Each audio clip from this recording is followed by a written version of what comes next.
នាយករដ្ឋមន្ត្រីថៃលោកអនុទានឆានវិរៈគុលនៅថ្ងៃទី5ខែមិថុនាឆ្នាំ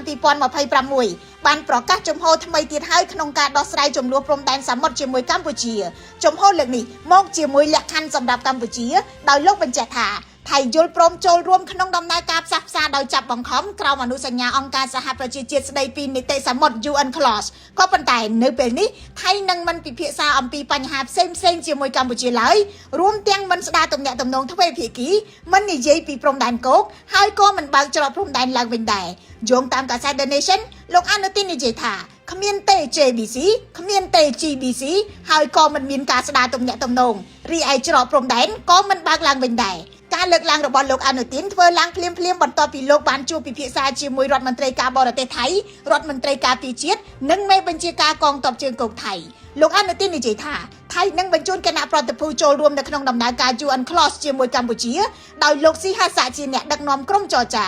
អនុទាននិយាយថាថៃមិនចាំបាច់រត់រោគភាពស្របច្បាប់ដោយប្រទេសដទៃនោះទេព្រោះខ្លួនជឿជាក់លើភាពស្របច្បាប់របស់ខ្លួនរួចហើយការប្រែប្រួលជំហររបស់ថៃគឺជារឿងគួរឲ្យកត់សម្គាល់កាលពីដើមសប្តាហ៍នេះលោកអនុទានធ្លាប់និយាយថាថៃមិនមានអ្វីត្រូវព្រួយបារម្ភនោះទេហើយថៃនឹងមិនចាញ់ប្រៀបកម្ពុជាឡើយបន្ទាប់មកលោកស៊ីហាសាបង្ហាញចេតនាចង់ចរចាទ្វេភាគីហើយថាការដែលថៃលុបចោលអនុសារណៈនៃការយោគយល់គ្នា MOU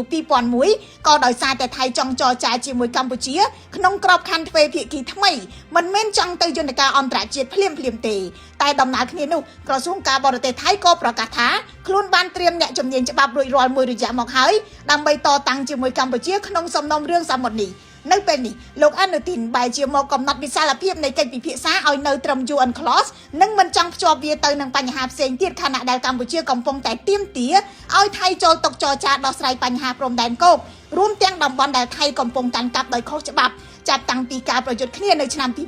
2025កម្ពុជាមិនទាន់ឆ្លើយតបផ្លូវការចំពោះការលើកឡើងរបស់លោកអនុទាននៅឡើយទេគិតត្រឹមពេលចេញផ្សាយខ្ញុំរស់សុធាពី News Today NTTV Whatever you need to do, whatever stands in your way, life is yours to master. Ford Everest.